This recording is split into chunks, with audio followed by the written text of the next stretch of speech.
Hello, theme park fans, and welcome to episode 84 of the E-Ticket Report. Layoffs are coming.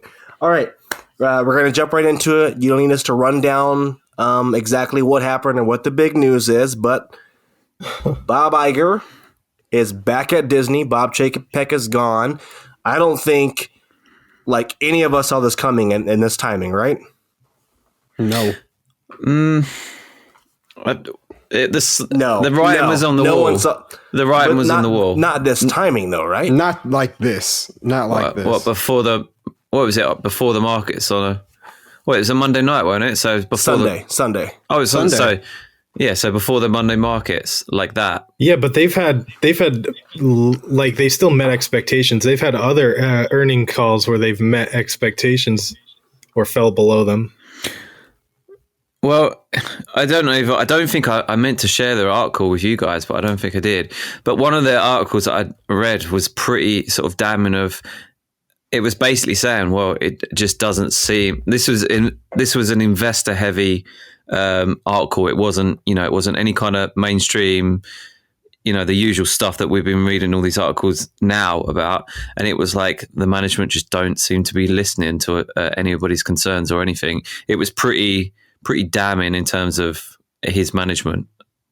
So I kind of felt and that you mean some from of an it was internal up. standpoint, his internal relations with management and the way he managed his teams. Just that they felt like, I mean, we've sort of read these articles recently where it was a bit like he just seems to be blindly, he's putting on a positive spin on everything, but he wasn't acknowledging, okay, we're not in a great position this quarter or the end of this year. He didn't, other people would be, because they are sort of a slave to the investors that are invested in the company.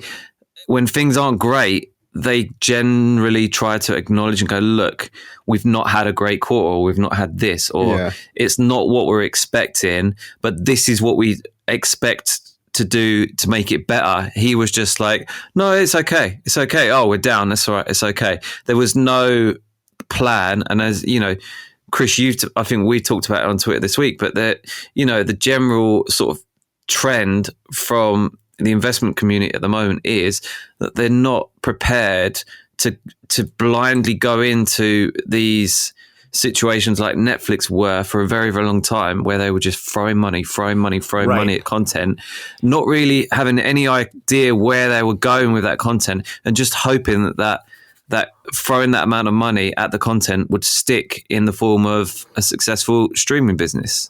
And let's talk about this in a few different segments here, because first of all, you mentioned the investors. It's really important to realize when we talk about investors that are influencing these kinds of moves, it's not you, it's not me, it's not Sean Nyberg, who claims to have bought $150K worth of Disney stock. I don't believe it's that much. But we're talking about institutional investors who are buying stock tens of thousands of shares at a time, hundreds of thousands. We're talking about Warren Buffett. We're talking about hedge funds. We're talking about pension funds that invest in stocks and investment brokerages that buy tens and hundreds of thousands of stocks at a time. So it's not about, well, I own 50 shares, which is a lot, and I'm pissed off. They don't care about you. They're trying to and listening to the big fish who are buying and selling their stock. They're the ones who move the market. We had one recently, didn't we, where they dropped like $1 billion or $1.5 billion, and they were like, "Oh, we think they should diversify ESPN and all this," and then they backtracked. But they're the people that will be able to have a say, have an opinion on what the company's doing, because they've just dropped $1 billion, $2 billion, $3 billion, whatever it may be. They have the board of directors on speed dial. Yeah, exactly. You don't. We don't. When we listening to the investors calls, it's not like, oh, here's Chris from Indiana. Like, how you doing, Chris? What's your question? I own 20 shares, and I'm really concerned about the popcorn buckets. If you could just give a bit of color on the popcorn bucket plan for the next quarter, please, Bob. So that's important to realize from that standpoint. And what you're alluding to, Tommy, is that, and I said this on Twitter today, Chapek wasn't fired necessarily because of the way he's run the company the last 2 years, but when the shit started hitting the fan, and I've been warning you all, we've been warning you all, the shit's going to hit the fan soon. When it comes to theme parks, when it comes to Disney Plus, they gave everyone 3 years for the Disney Plus for, what was it, Ryan? Like $20 or $100 or something like that? 3 years ago when this thing started, and those ended, right? Did we even do a proper intro, by the way? We didn't. Okay. But those It's breaking news, guys. Have just ended for breaking news, or they're about to end. Those cheap subscriptions that gave away at the beginning of Disney Plus, those 3-year bundles, those are ending, and it's time to, can we get them coming back? So it's more about how is Chapek, or what is his plan for the next 2 years? And I've been telling you this also, there is a recession coming more than likely. And how are you as a CEO, I think the board asked Chapek, what's your plan to recession-proof this company? And he came back with, we're going to cut costs on toilet paper at the parks, and we'll fire some engineers. But I think that's not a good enough plan. That's really the sort of the crux of it. Is you know, to be fair to him, and I mean, he wasn't acknowledging that whatever the not the circumstances, but the external situation, the attitude within Wall Street, within the investment community has changed somewhat. But to be fair to him, they outlined their plan of what they were going to spend. They said in December 2020 at the Investor Day, this is what we're going to spend. This is our new target. And remember, when the initial Fox acquisition was based on by 2024 being at 90 million subscribers, and now they're at 150, 160 million. And they set out in December 2020, said, right, our new target is between 230 and 250 million subscribers. And they also said that by 2024, we want to be spending between $8 and $9 billion a year on Disney Plus content. But the issue for me, looking at that situation, is what has he spent the past 2 years doing is basically proving that he hasn't got a fucking clue about creative. He doesn't really know what makes great storytelling as his great thing that he kept going on about. And everyone was like, well, this guy's just faking it until he can make it. And we've spent 2 years waiting for him to make it, and he hasn't.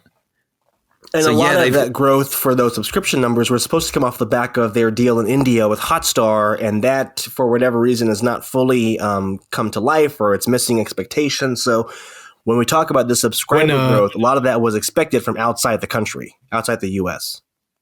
When a high salary cap sports team starts the season horribly, they don't wait around. They fire that manager or head coach real quick. And that's kind of the same situation. Yeah. You cut your losses while you can. And I said, Bob Chapek has told investors, and he's told everyone, the future of the Disney company is the metaverse, it's Disney Plus, and it's sports gambling, sports betting. And all three of those have taken a huge hit this year in 2022. So the board looking forward was like, you're 0 for 3, dude, because these are all losing prospects, and it's not good for what's coming up. Jalen Harvey, if you were to handpick the next CEO my full government, of Disney, okay. who would you have picked? Who do we got? I mean, You can pick anyone. Who's left? I mean, personally, me. Yes. I would say, and a lot of y'all gonna hate me for this. Well, some of y'all will. He's a pretty polarizing figure. I would want to see what a Michael Eisner in 2022 could do. Oh, you're crazy. I would want to see, after 15 years of he got his ass kicked, he got his ass handed to him. Let's dig up Walt. Let's dig up Walt and see what he can do. No, I'm not saying that. Dick I'm not even Nunes. saying that. I'm not saying that. I would just like to see what an Eisner in 2022. I don't expect a person to be the exact same way as they were, damn near 2 decades ago. Like, I don't know what he's learned from that lesson. I think that it just started crumbling. It crumbled so fast in quick form, very much like Chapek. I think I would like to see a redemption story. I'm a sucker for a good redemption story, and I would like to see what he could do now that he's had 15 years to reflect on all of his mistakes, and after he, shit the bed and got kicked out of the bed. I will say this: if I'm Bob Iger and Michael Eisner, he owns a football team, a soccer team. I think he still has some stake in Top Sporting Cards. I would definitely have Eisner be a special creative consultant, because when people think of Eisner, they love his big creative ideas, his big over the top, shoot for the moon creative ideas. I would definitely have him consult for these big, fun, creative things, just to have his name on it, just to get that nostalgia back a little Iger, but obviously Iger did retire prior to this change of circumstances, but he was on a 5-year consultancy requirement. Yeah. I don't know if you saw that in the paperwork today that was filed with SEC, but he was already on a 5-year consultancy.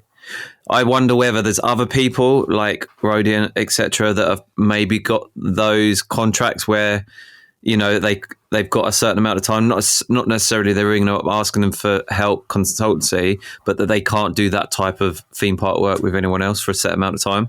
Consultancy, I kind of think it means nothing, because they could give somebody consultancy and not talk to them that entire time. Yeah, that's what they did with Tom Staggs. Yeah, we see that a lot in wrestling too, where they're an ambassador for the next 2 years, so they won't go to the competition. I'm pretty sure by now Rhodey was pushed out, so I doubt he would have agreed to that kind of a deal when you're getting pushed out the back door. That would make Joe Rhodey the CEO.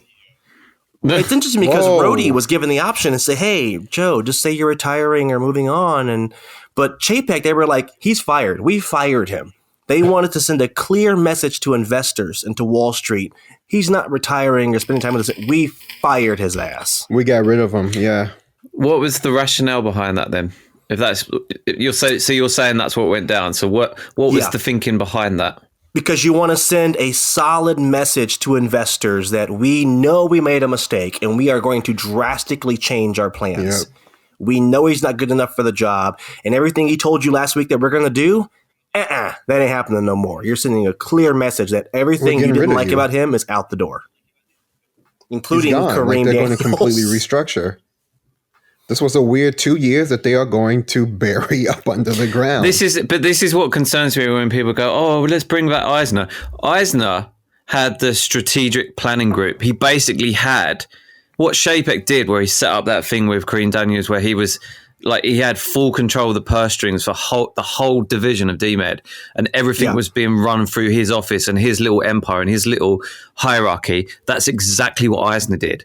Yeah, it didn't work out well for Eisner, and it didn't work out well for Chapek. So maybe that's not the way to get things done in the Disney company. We got into this on our group chat yesterday. We're 15 minutes into this, and we've yet to say the name Josh tomorrow. Oh yeah, I'm going to give you my take, and then you guys can go off on it. Okay. So before you had Iger up top, and then you had Chapek under him doing parks and resorts and whatever. What do they call it? Experiences and merchandise. And under him, you had and under him you had DeMauro. And people were saying, well, DeMauro is just as bad because look at what he's doing. He's making these decisions in the parks now. And I argued with you all that Chapek, it's been proven now, is a micromanager. Don't say you all. I was behind you, motherfucker. I was behind you. He was and is a micromanager. So Chapek, as president of DEP, I think it's called DPEP, was delivering these great numbers. And DMed, silly names, but that's what it is. Was delivering these great numbers to CEO Bob Iger, right? Which is what helped him get the job. Bob Chapek, when he started in that position, what was it, 6 years ago or 5 years ago, started cutting costs, cutting quality. If you listen to us, you know this was not new when Chapek became CEO because he was already running the parks. He's already cutting quality. DeMauro moves up to that spot when Chapek becomes CEO. Chapek, I believe, said to DeMauro, "You're going to keep doing what I'm doing."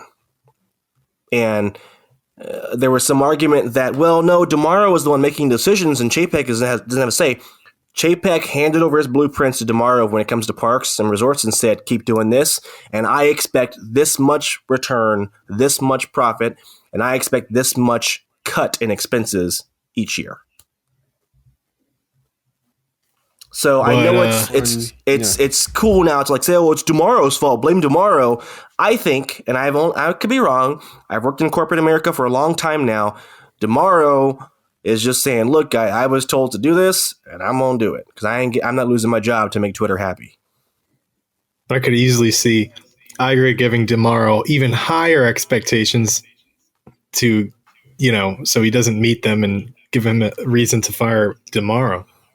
Yeah, I mean, I floated that idea as well because it's just like right now the Parks division, whether we like it or not, whether long term it's sustainable in terms of what's coming down the road with it's clearly what not. Comcast are doing, but at the moment, right now, as in the next quarter, as you often say, Chris, which is right, that these guys play quarter to quarter. They're only thinking about right now is that in the next quarter, Iger needs to look at DMed, and that's exactly what he's done. He's gone in and look at that. So it might be that right now he doesn't really need to do anything about tomorrow, but long term, is he the right man for the job? I don't think so.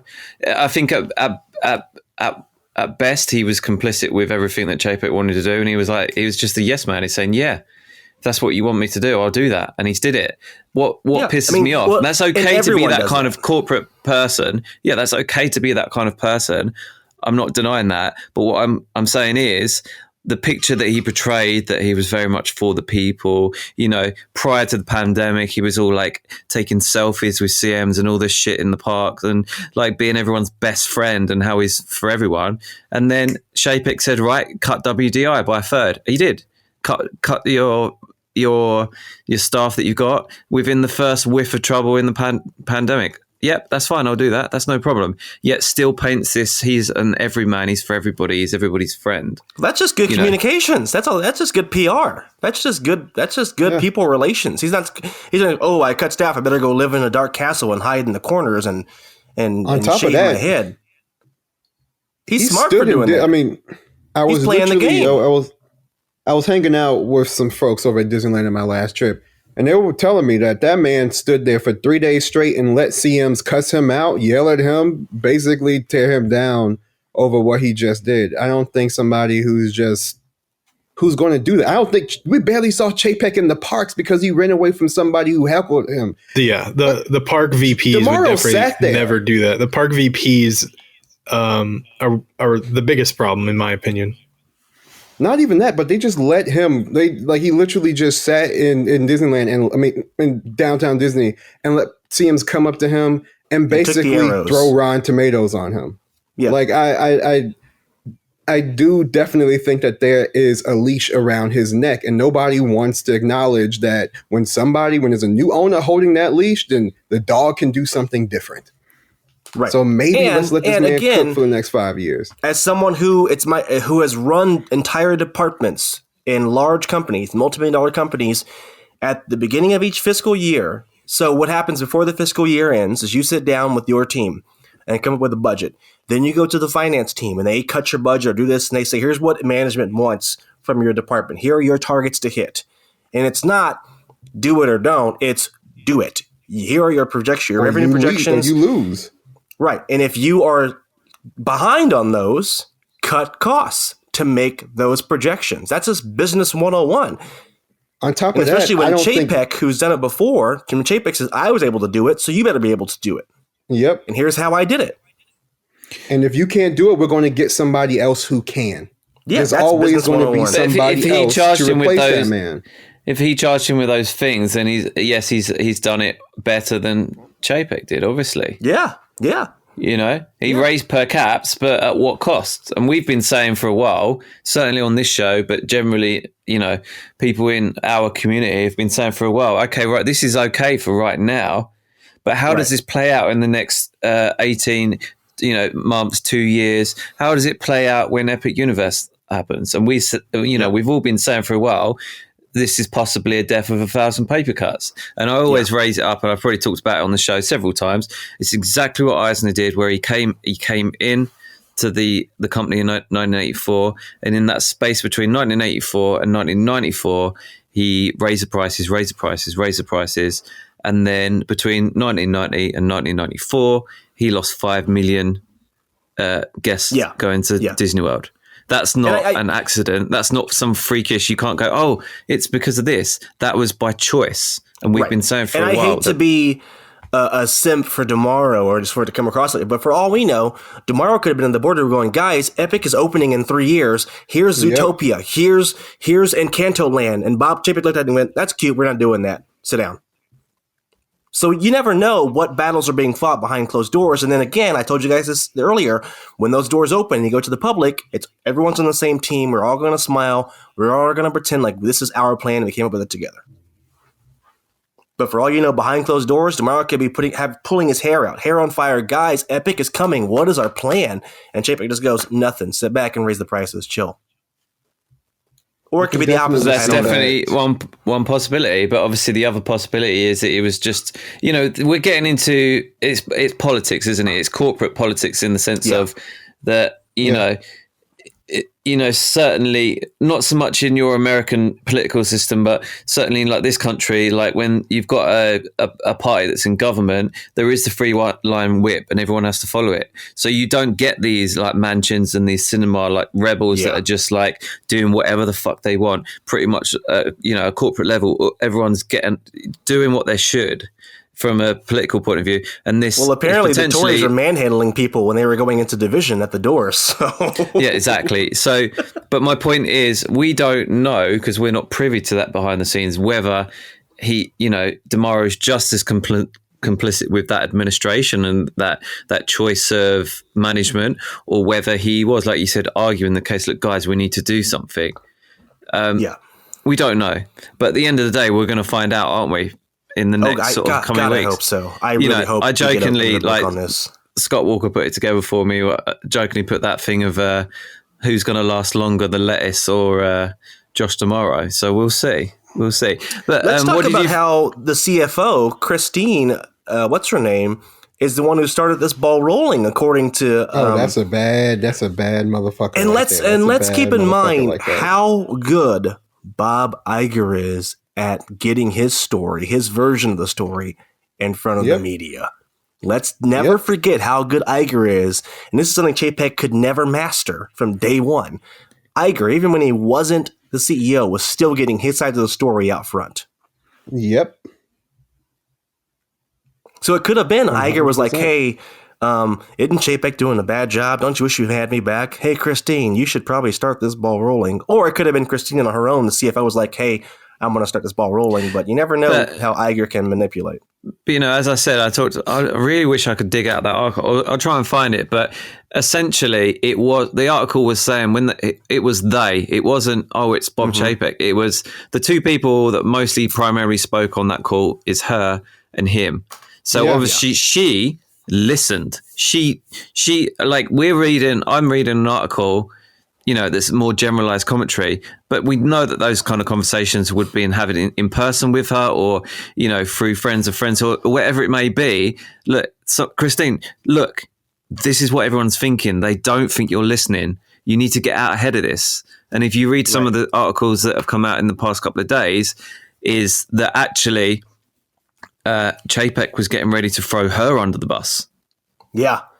Isn't that crazy? So it really is just like, choose your side. She chose Iger. She chose smart that side. And like she's got out on the right side of things, obviously. And this could, again, going back to media relations, we talk about how Jim Cramer came out 2 weeks ago and was, hair on fire. Oh my gosh.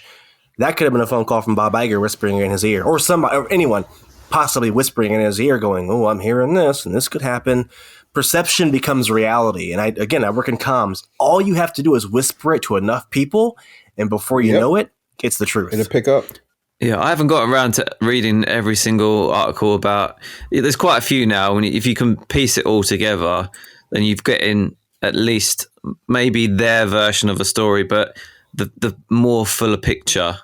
I wanted to read the one I really wanted to finish reading in detail was the New York Times one, because that's James Stewart, the guy who actually wrote Disney War. Is it Disney War? Yeah, Disney War. Yeah. So I was interested to see what he'd pieced together, because he's very good at that Wall Street kind of finding out what's going on. He's not necessarily in the Hollywood entertainment like Bob Iger camp necessarily, but he's a pretty good one to kind of get a somewhat objective version of what's going on. So I don't know if you guys managed to read that. Let's talk about what is and isn't going to change, because we're seeing a lot of crazy things now because of the day and age we're in. We're having conservatives going, "Oh, it's because Chapek was woke." Like, come on, really? But I'm seeing crazy stuff that, oh my gosh, Iger's going to fix the Yeti, huh? Iger's going to cut down on putting IPs in the park. All this stuff that Iger was responsible for 5 years ago. People There's have going the to be shortest memories. no park reservations. Those are just going to go out the window. Well, let's talk about that. Do we see park reservations going in the next 6 months? Fuck no. I mean, on an operations level, probably like I would say yes. Plus I would say wise, they are going to go. Really? Reservations wise. Yeah. I think that it's clear Disney is using that to schedule as little people as possible, as few people as possible in their parks, schedule staff, I mean. And it's hurting the quality of their product. And I think Iger, when you talk about legacy building, the one layup that he can do to make fans happy is improve the quality of the product. Not build e-tickets everywhere, but just improve the quality of the product in the parks. And that's an easy decision to say, okay, everyone hates the reservation system. You have third-party sites like the Wall Street Journal talking about the reservation system and how bad it is. It's permeated the landscape for everyone. We'll get rid of it. That's a layup decision. Now, getting rid of Genie Plus, that ain't going to happen. I don't think they have enough staff to do that at Disney World currently. I still don't. They still have that big-ass sign outside trying to get more people in. Another layup is while you have all these eyeballs on you and on your company, all this attention, you go, oh, and by the way, we're raising the hourly rate at Disney World by $2 an hour. Oh, okay. Or a sign-on bonus. Oh, okay. Again, these are easy layup things you can do while you have the people's attention. So yes, you need staff. Okay, we'll do an easy thing. I think because you're making money off of Genie Plus, so that ain't going nowhere. I'm sorry to tell you guys, Genie Plus and Light Lane ain't going nowhere. Now, real question. Do you think that they're going to keep it at the same price, or are they actually going to make it work by, I don't know, putting an extra zero on the end of that and making it more like express price? That's tough because they're making, you have 50% of people buying this thing right now. And I think that's even more than they could have imagined when I think really that goes into the question of which we've talked about before, the sustainability of the Genie Plus as a whole. And if they're doing all right at the moment, that's fine. But what I'm kind of getting at is they've known for a while that they've not had the inventory to be able to necessarily offer it at the levels that they've been offering it. And we saw that recently with the dynamic pricing. So it's already started to creep up. Was something going up to like $29 or something on certain key dates? Yeah. So we might see that they go, well, actually, they can't offer it to everyone. Maybe they need to give themselves a bit of wiggle room, which means upping the price. Maybe they're making the same money, but it gives them, on an operational point of view, a bit more wiggle room.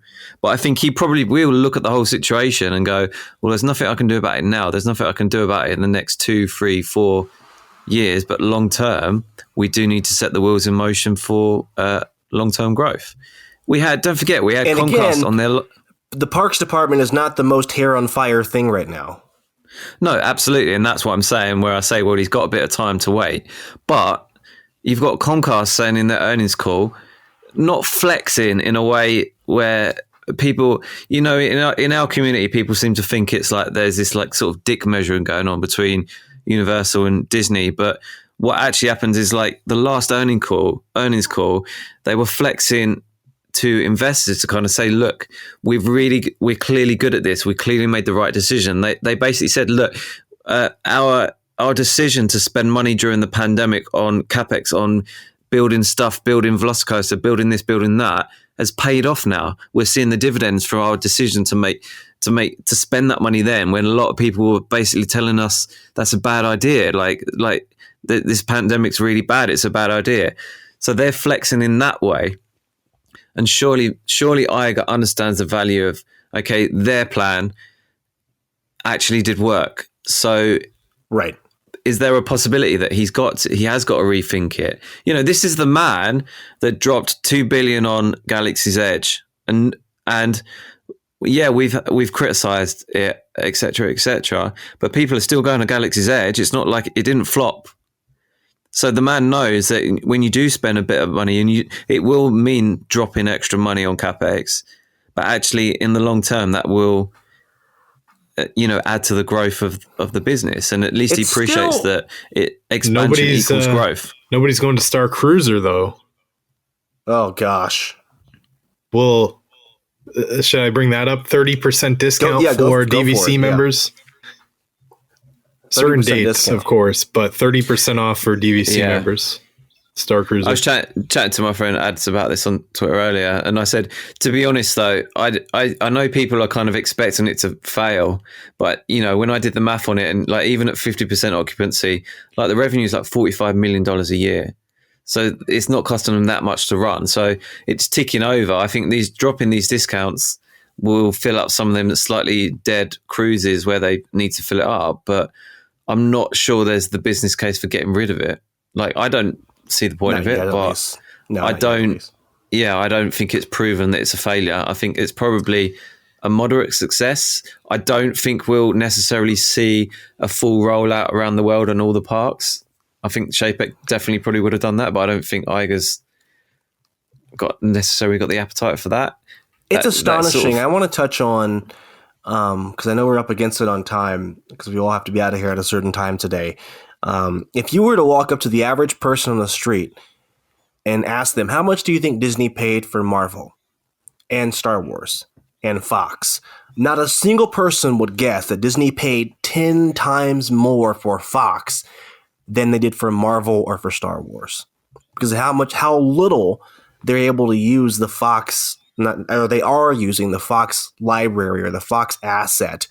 And I think another big reason why Chapek got the hook was because we all talk about the debt, yes, and the $70 billion they got to pay off that Iger acquired, one of the worst media deals in history by far.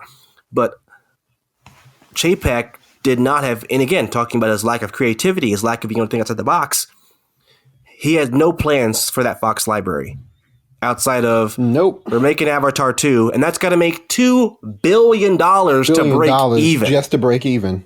To break even. Wait, where did you get, did we talk about this before? Or did we talk about James the numbers? Right, okay, yeah. But that's a James Cameron quote. Yeah, but I think I swear maybe I've talked about this on Twitter. I said there is that, but he's making the films wholesale. So if it pays off and all the other ones pay off, he will make quite a bit of money off of it. But yeah, it tracks that he's got to make that one on the first one to make it worthwhile. Yeah. But wholesale, he will make a lot of money because yes, he spent a lot on making all the films, but when you budget it per film, it's like what's the word? Economy of scale, isn't it? Really. For movie making.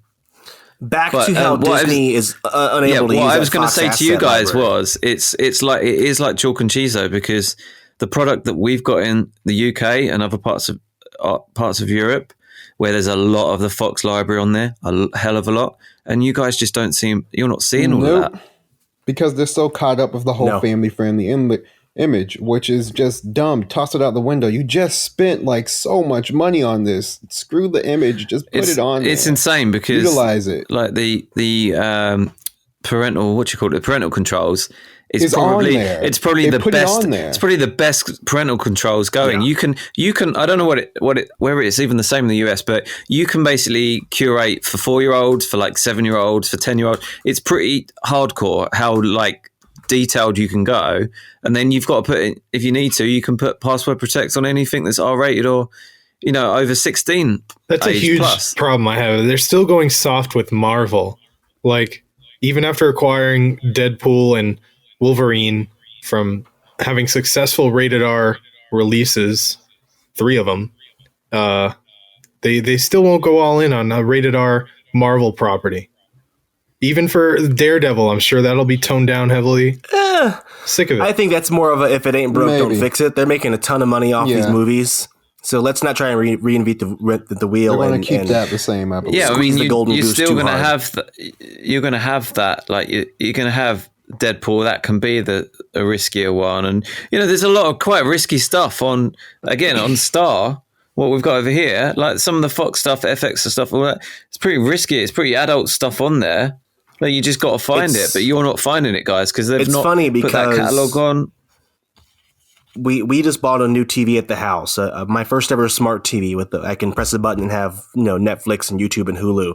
I thought, okay, I'll watch Hulu today. I never watch Hulu, and I always forget. Why do I stop watching Hulu? There's a lot of good stuff on here, and I turned on a Nat Geo World War II documentary. Okay, it's right up my alley, and there was a commercial every 4.5 damn minutes, and it was the same commercial over and over. I said, this is why I hate Hulu, and I canceled Hulu today. I was like, I can't watch this. This is unbearable. When you go from watching things back to back on Netflix and YouTube and Disney Plus, switching over to Hulu, where there's commercials endlessly. I had one commercial break for this documentary. It was like 4 or 5 commercials in a row. Okay, I can't. Why am I paying for more this? expensive? Is there not an ad-free version of Hulu then? Yeah, I don't do you know think how I'm Hulu paying for works. that shit? Do you think I'm paying for that? I'm sure there is. I'm not paying for that. So Yeah, there is an ad-free version. Yeah, I'm not paying for that. So you're just a cheap ass, is what you're saying. I'm But spoiled. No, I am like most we don't consumers. I'm spoiled No, by it's YouTube smart. and Netflix and Disney Plus, where that's non-existent. Yeah. On YouTube, at the most, I get 2 in a row, and I can skip the second one. Yeah. we get certain Hulu stuff on directly onto under Star, so we get stuff. Yeah, Well, hopefully, here's what I'm holding out hope for is once 2024 rolls around, they'll just dismantle Hulu completely and just shove it all on Disney Plus. That's what I'm hoping. that I would really make the hope most that sense. does happen. No, They've got to buy out that other third of Hulu, I believe.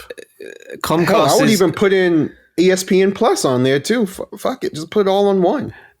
Here's the thing, That's though. the It's like Peacock a model. That's what divorce. Peacock did. Like Hulu's like the child in the divorce, though, right? They can Yes. they can dismantle it. Comcast is like the majority stakeholder in that thing. So they said they would have to, Comcast would have to buy out Disney. Disney don't want to do that. Disney are going to hold on to that. If you try and split it up, then you're by kind of creatively speaking, you're destroying like any creative deals that you've got as part of Hulu. So they can't really split it up. So at the moment, it's kind of just going to sit there in this sort of like shared custody kind of vibe. There has to be some way to override it because you're not going to sit here and tell me that. Well, Even way back then, stop making any extra deals, but then they're partners need in it. to. So that's not going to 100% happen either. need It's to. like chess. It's like checkmate, whatever way you go. So at the moment, it's just like unless Comcast go, no, like we're going to buy you out now. But What's then going to happen? no, quite now it's working out. It's working out quite well for them. Obviously, why? Like if it ain't broke, don't try and fix it. And that's a while whole we're nother talking about conversation. how complicated this one part of a massive company is. This is a good example. This is one small part of a massive company, and there are 100 problems like this every day. People, Twitter, please stop recommending your favorite Imagineer become CEO of the Disney Corporation. It is not a theme park company. Yeah, no, I don't it think is that's a so good- much more that ain't a than good John idea. Lasseter, Tony, bring back Joe Rogan to be CEO. This company is so much more than theme parks. It's a big world out there. They're doing deals in China and Saudi Arabia. They're doing so much more than just theme parks. Expand your mind. No. Hell, Besides, even Josh one Tomorrow. just does not Is even Josh translate Tomorrow into the other. qualified to talk about stuff like this? Probably not. No, it doesn't all just transfer. It doesn't. Those credits don't transfer. Just because they're good at one thing does not mean they're good at another. Case in point, Chapek. Like, Yeah, you're not, his first time like, dealing with the movie it's studio, he yeah. pissed off, what's her name? Charlize Theron. And he also pissed off Scarlett Johansson. Like he was what I not meant. equipped for Scarjo, it. I'm Just sorry, because Scarjo. you're good at one. He's not good at was he good at the Disney Vault? Yeah, maybe just keep him in the Disney Vault then. Maybe that's what you guys should have left his ass. Like, just go and talk to the dusty old animatronics bot. You won't piss anyone off if you do that. like Jesus Christ, man. Like, not everybody knows how to. If these people had aspirations to be bigger and more into the company and more involved with other dealings, they probably would have shown interest a long time ago. If your favorite Imagineer stayed an Imagineer and they're one of the All-Stars, there's probably a reason for that. Okay, like Well, they have some sway. If they were, and they're not dumb people. If they didn't want to lend their talents to that, they would have. They're not coming back for So In They're the- not. In the bit of time we have ta- left, Tommy, you asked about Chapek's legacy, and Jalen mentioned Imagineering. I think one part of his legacy will be the way he gutted, by hook and by crook, Imagineering. There is almost no institutional knowledge left in that department. Like almost everyone there has been there for less than 3 or 4 years. Yeah, that's his legacy, because, you know, obviously you would say, oh, well, Chapek was head of parks and resorts when they built this and this. Like, oh, surely he deserves the credit for that. But that's Iger stuff, right? Iger said, right, you're going to build a big e-ticket in Epcot, so we got Guardians. Like, Iger said, Well- we're gonna spend extra capex money on a Star Wars land in both West and East Coast. Like, they're his legacy. But even Right. still, you can So- argue those got the Chapek treatment of being watered down, the value taken out of them, and not what 100%. Imagineering is capable or should be capable of doing. Those weren't home runs by any standard. Yeah. The last So, but home what- run they had was like Cars Land or maybe Pandora. But what I'm getting at is they were under Iger's direction. Yeah, obviously that's absolutely correct to criticize the end result, but under his direction, that's what he got. So what did we get under Chapek's direction? We had, like you said, like WDI, they cut a third of the workforce, and then they pissed off the remaining 2/3 of the workforce when they said, right, everybody's moving to Florida. Instead of going, right, look, guys, this is the idea that we've got. We don't expect that we're going to get all of you, but we'd like as many of you as we can to move and balance the workforce over on both coasts, blah, blah, blah. He's and strong actually on pitched them, it yeah. as a strong, this is why we're doing it. This is why, and getting people on side, and knowing full that they wouldn't get everybody, but they could get a fair amount and maybe balance it out a little bit better in that respect. Instead, they were like, right, you've got this end date. Like everybody's got to decide by this date. They basically Elon 90 Musk. days. They basically said, right, you've got, they said to Imagineering, you've got until midnight on Tuesday to fill out this form. And tell us if you're coming or not. Otherwise, we're locking you out. Insane. You know? Get the hell we know, Insane. And 100%. the institutional And then- knowledge of that place was drained And then when that happened. Then what happened this year? They delayed it because it wasn't. I that's a whole looked nother at the thing. plans and stuff for that Lake Nona project, and then Bio about 6 months ago posted aerials of it. There was no way that it was going to be ready in the next 18 months. Well, they definitely delayed it. Even even a Disney fast track, it wouldn't have been ready until like 2024. It wouldn't have done.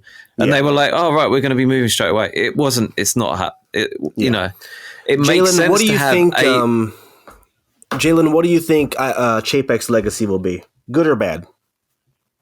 Bad. Fuck, bad. Just bad. Come on, man. Well, no. What Can you fucking name question one is that? good Bad. thing, maybe, and one bad thing? Bad. Fuck. Come on, Wakefield. Come on. It's Chapek. popcorn There's buckets. He bought there's a big not a cruise lot ship. of good there. He bought a new cruise ship.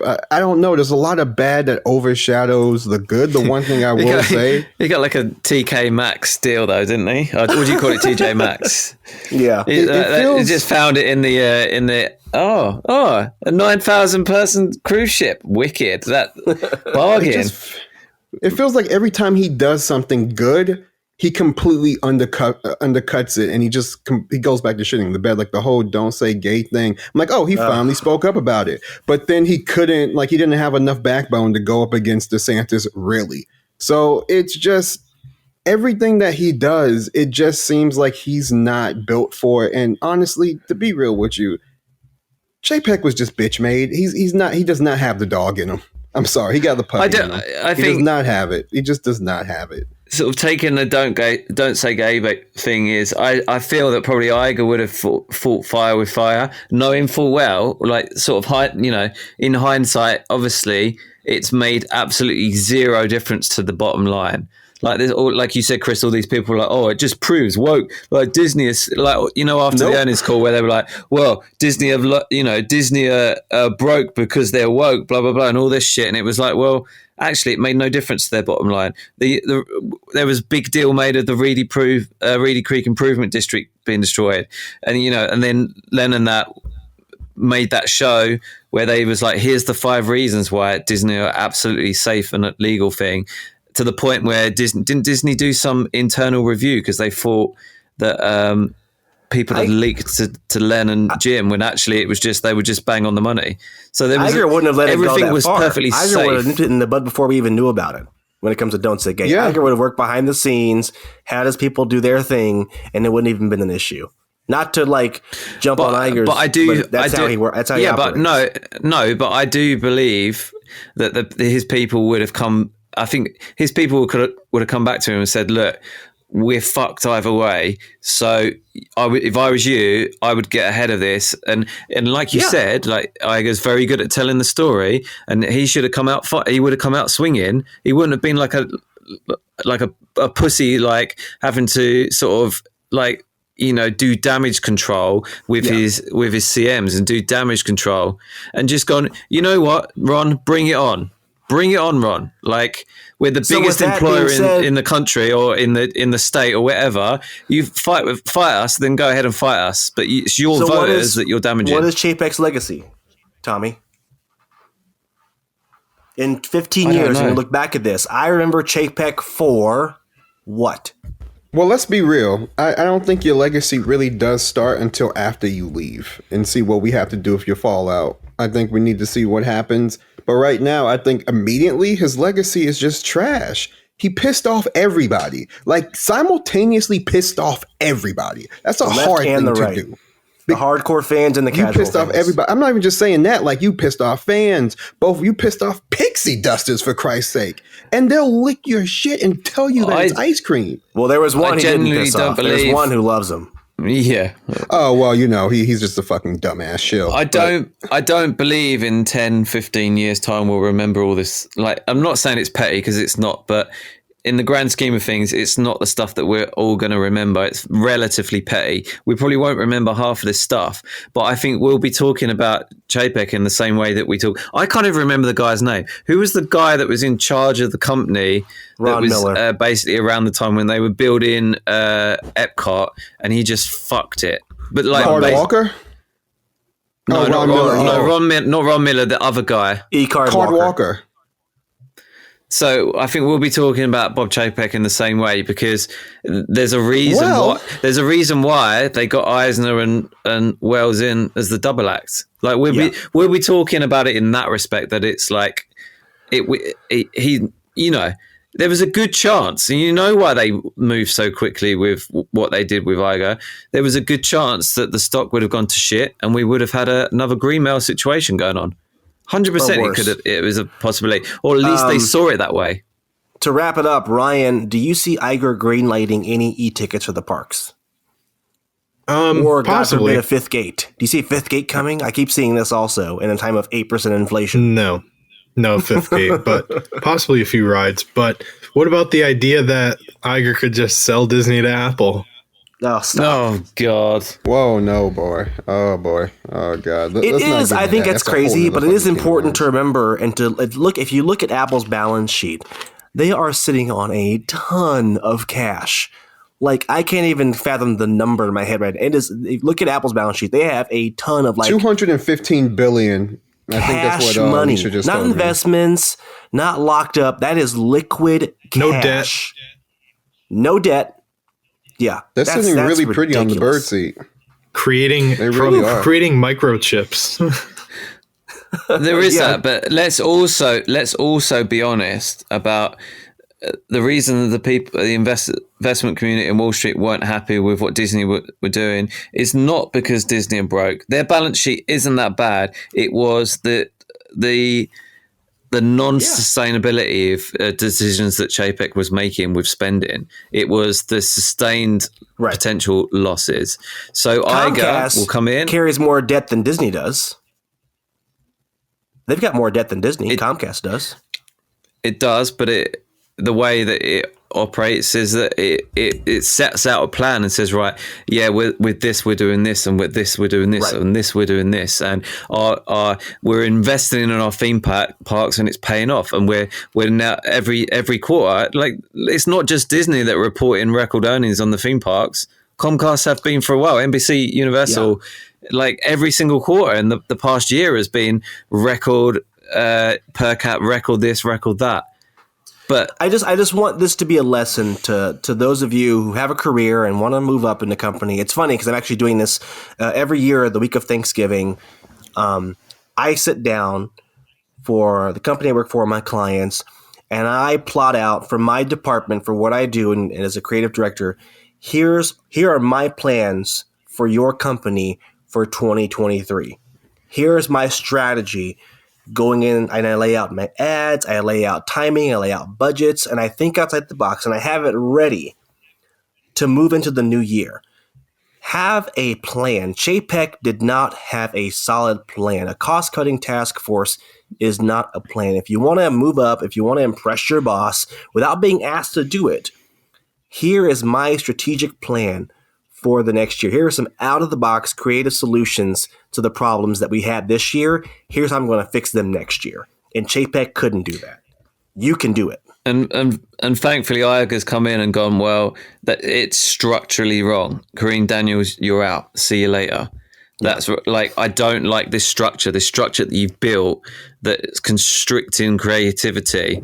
And again, going back to the Eisner years that everyone seems to be very, pink tinted glasses about, is that's exactly the problem that they had, that everything had to go through this one single office of the people, these bean counters that were going, well, what's the return on the investment, blah, blah, blah. And it killed the creativity.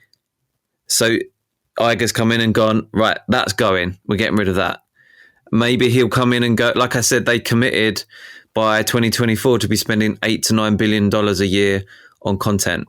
Maybe Iger's come in and gone, we're going to spend $5 billion, but we're going to be super smart.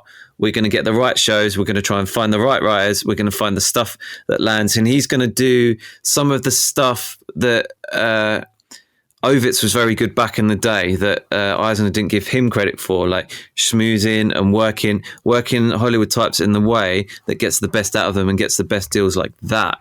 And get the right writers. We're still in as much as people are talking down like streaming's like dying a death, we're still in this age of where everyone's still cutting these deals with streamers. People are cutting these deals with Apple. They're cutting these deals with Netflix. They're doing this, that, and the other.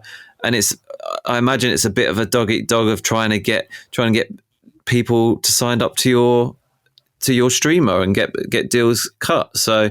And I don't believe Chapek was ever going to be able to do that. Iger certainly, at least he's positioned himself and he's well respected. So here's a question: is it Peter Rice, the guy that Chapek just booted in the same way that he's been booted out? What do you think? Do you think that's someone that they would look to get back? Yes. It's hard to tell what's in Iger's head. It's funny because the Elton John concert from Dodger Stadium was on Sunday night. The night this all went down, Chapek was supposed to go on stage in front of a global audience and introduce Elton John for his last concert in the USA. That's hilarious. And that's hilarious. He didn't show up. And executives from Disney were there, obviously. They were in person for the concert. And as they're getting out of their limos, they're getting texts and phone calls from the office like, hey, shit's going down. That's how fast this thing moved. They must have known, though. Surely someone must have. I know. I am telling you, everything I've read, and this is so unique. It was a complete, like, he felt that something was going to happen to him, but he did not know it was going to happen as fast. All right, what does that tell you about the system that he was running, that he'd surrounded himself with all his people, all his allies? Yeah. And they've obviously kept all of that whole group of people out. He was blindsided because it came from the CFO. The call was coming from in the house.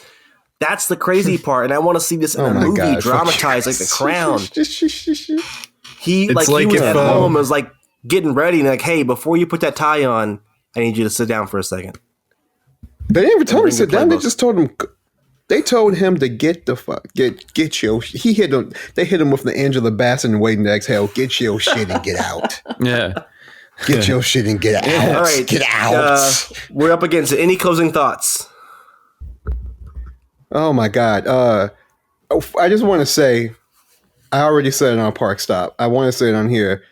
Y'all, the memes that y'all put out were deliciously amazing. It's my kind of pettiness. The first thing I did was start roasting. I love y'all. We did this for 48 hours. Everybody came together like butt cheeks. I loved it. I absolutely loved it. There's very few times on Diz Twitter where we we're all all agree. united. And there We wasn't. were curb stomping this man together, holding hands while doing it. It was beautiful. Beautiful. No notes. No notes. Does anyone feel sorry for him and his $25 million No. severance package? And the massive house he bought, You know like what in I'm mad Malibu on about? the beach? No. I want to hear Chapek pop off. He was already starting to pop off about Parks people the last time they interviewed him. I want to hear that man talk so much shit. Oh my God. I want to hear that. I want a movie Do you of think this. he'll I want write a book? Disney Plus Yeah, series. do you think he'll write a book about my time at Disney? Oh No, my God. no, he's I'm looking not for his reading next that job. shit. I'm not reading that shit. I'm not. I'll take if somebody produces it. Who did Handmaid's Tale? Get her to do it. Get her to. Who did Mad Men? Get them to do it. Get them. All to right, do so we got to That's wrap who it I up. want to do Jalen, where can we find you online? Y'all can find me at TC Jalen or at Club 33 if you can find me. Oh, But gosh. oh no, fuck you, Chris. You get to fucking let your nuts hang all the time on this goddamn fucking radio. I tried to You're schedule going- our dinner. You saw I tried to schedule it for when I'm in town next month. I tried. I do not believe. See, I don't see Chris. I can't believe you. I can't believe you. Hey guys, we've got like a couple of minutes left But of yes, time. anyway. Ryan, do you want to give us your trip report quickly? You've got 2 minutes. Let's go. Yep. Ryan, where can we find you online? I'm at Imagineer6 on Twitter. And Tommy, where can we find you? At Tommy Hawkins on Twitter, and yeah. And you can find me at Wakefield Report. You can follow the show on Twitter at eTicket Report. And Ryan, yeah, we ran out of time. We'll get to your trip report next time. I promise. I swear. What about my trip report? Y'all just be skipping. Here we go. That's all we have for this week's show. We'll see you all next time. Disrespectful. No respect. No respect at all.